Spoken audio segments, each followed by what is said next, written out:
you can't win it without a great performance manager. It's impossible. They're number one over the last 6 weeks. That you flip the role, you take a back seat, they inform you what needs to be done, you tick it off, they get up in front of the group and say, this is the program, if you stick to it, it's an opportunity for us to get an advantage and we come back in great shape.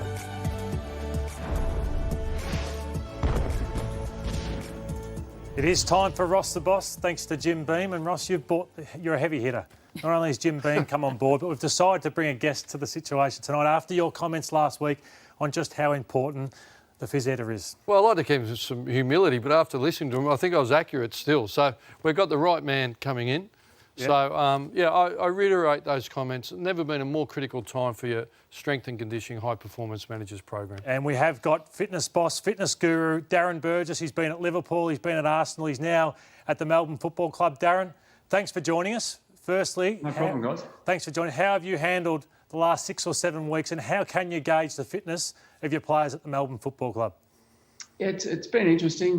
Certainly, we've had players all around the country in different environments, some in farms and obviously some with pretty good access to gyms and some not. So we've had to individualise all of their programs, relying on player feedback and trying to individualise as much as we can for positions, for injury history. So it's certainly been a challenge, but we'll give them a quick test when they get back. But it's more important to get some footy under the belt, given the short sort of pre-season we're looking at.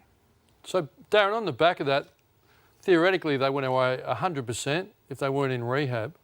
The program you said, and I know they'll tailor, but I know on the pre-testing, what percentage do you think they're going to be at based on what they went away in the 8 weeks? Yeah, I reckon there's probably 2 aspects, Ross. There's the freshness, and they're probably going to be 100% of that. And then there's the fitness, and they're probably going to be 80%, I would think. You're going to get a bit of a bell curve around that. Some will be a bit higher and some will be a bit lower, but I reckon about 80% they'll be at. All right, so that 20%, you've got 3 weeks to make it up. The understanding you work on progressions, maybe 5 to 10% per week. You're going to have to go above that. What do you look like going above it, and what's your fears when you do around injury? Yeah, I think the real risk is the injury to tendons more so than anything. We saw with the NFL lockout in 2011, they had about a 25% increase in Achilles and ACL injuries. So that was a pretty dramatic change in training stimulus for them. So what we know is that our guys have been training pretty hard. They've been training pretty specific. So we probably won't go as aggressively when the pre-season or pre-COVID season or whatever you want to call it comes along. I'll just rely on the coaches to get what they want out of the sessions, and then we'll just add a bit where we can. Darren, you're saying you won't go too hard too early, but you may only have 3 weeks. So in terms of contact, will you maybe only have 2 contact sessions in the lead up to your next game? Yeah, that's what it looks like, Matthew. We're probably going to find out within the next 24, 48 hours, but that'll be the real challenge, is getting guys used to contact. So we'll still have to go over and above what we normally would for this period. With the contact and maybe even with the hard change of direction stuff, which you just can't do in pairs. Darren, I'm not sure if you saw the start of the show, but South Australia, it looks like unless they come out of South Australia, the 2 South Australian clubs, they're not going to have any contact work until June 8 with a possible June 11 start to the season. Right, so let's go back.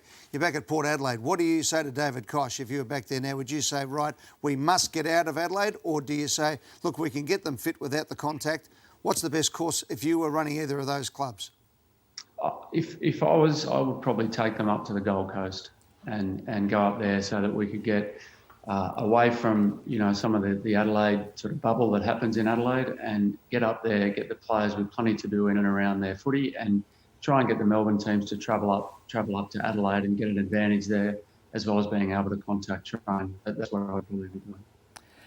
Darren, one of the most intriguing footballers in the competition, is now in your charge. I'd love to know whether you think he's going to play this year. Harley Bennell. Yeah, Harley, I've really enjoyed working with Harley and getting to know him as a person, as a player. We've developed a pretty good relationship. He's in as good a position as he's been in the last couple of years. Of course, no one can have 24, 25 calf injuries and be guaranteed what's going to happen. But Harley's in as good a space as he's ever been in mentally and physically. There's not too many players that are happy with a break in the season, but he's been one of them. and he'll return to the main training as soon as we're able to. And then, fingers crossed he'll get through that and be ready to play round 2. Hey, Darren, you inherited a group of players who were unfit last year. You could see from round 1 against Port Adelaide, they just ran off their feet at the MCG, and then obviously it was a bottom 2 year for the Melbourne Football Club. Just the extra load that you've put in this group, and for Melbourne fans at home, what can they expect from a fitness perspective from the Melbourne Footy Club? It's certainly from the number of players available. We'll train, hopefully it's Monday or at some point next week, and we'll only have 2 players who are not in the main training group. And that gives you a massive boost, because all the players have done the work that you've put in. Certainly in that sort of December and January period, the boys work very, very hard. Whether that puts them in good stead now, we don't really know. I think it probably will. But certainly only having 2 in rehab versus having 18 or 19 surgeries last year gives us a massive leg up on where we were last year. Darren, stay with us for a moment, because Ross, physical contact with players now, it's been announced that you can have 25. And we asked you to put to the task is, what 25 people or staff would you have with the players? Yeah, well, the AFL parameters are 25 people, football staff that have contact with the facility and players. So my focus has been coaching, senior coach, and then keep six line coordinators and / development coaches. The bit that's had to go, there's no VFL or second tier competition anywhere in the country, so the development coaches go and the line coaches pick that up. But it really wrapped around trying to keep the strength and conditioning coaches with 3. I know where I've come from, they've had 4. So trying to keep that as strong as we can. Nutrition is going to be critical. A few of them might have some meat pies on their break. So they work incredibly close with the players to help get them into shape.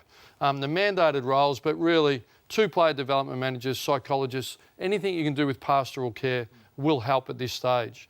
And a skeleton administration staff where they'll have to pick up and do a lot more than they normally would to pick up the loose ends around the club. But it really is a focus on player welfare, conditioning and coaching. So the roles in red are the mandated roles that the AFL said you must have, which is a psychologist, club doctor and player development officer. And just one for you, Darren, how will your role change, you think, now with less staff, less support around you? Will you have a lot of extra responsibilities with that? Yeah, I will, Matt, and I'm looking forward to it in a way. Obviously, it's been a devastating blow to the fitness industry all round within AFL and everything else, every other sport. But it just means that those of us who remain will have to multitask. So we'll be doing everything from a bit of nutrition, testing, whatever needs to be done, bit of gym, bit on the pitch, a little bit of coaching where I can, rolling balls, collecting balls, all those sorts of things. So everyone will have to multitask. Burjo, if you had the choice between a coach, a masseur and a psychologist, an extra psychologist at the moment, which one would you pick? That's a tough one. It's certainly not the masseur. I'd go the coach or the psychologist. I think probably the psychologist can do a little bit from home, so I'd take the coach. I think it's pretty important at this stage to get the coaching right. Good on you, Darren. Thanks, mate. We appreciate you giving your expertise to us tonight and taking the time out of what is now going to be a very busy week. You'll be back on deck, I believe, on Monday. And as we said, with fingers crossed, we might be heading to a June 11 start to the season. Thanks, mate. Good luck for the rest of the year. Cheers. Thanks, guys. Darren Burgess from the Melbourne Football Club, as Lloydie said, one of the most experienced fitness people in the business.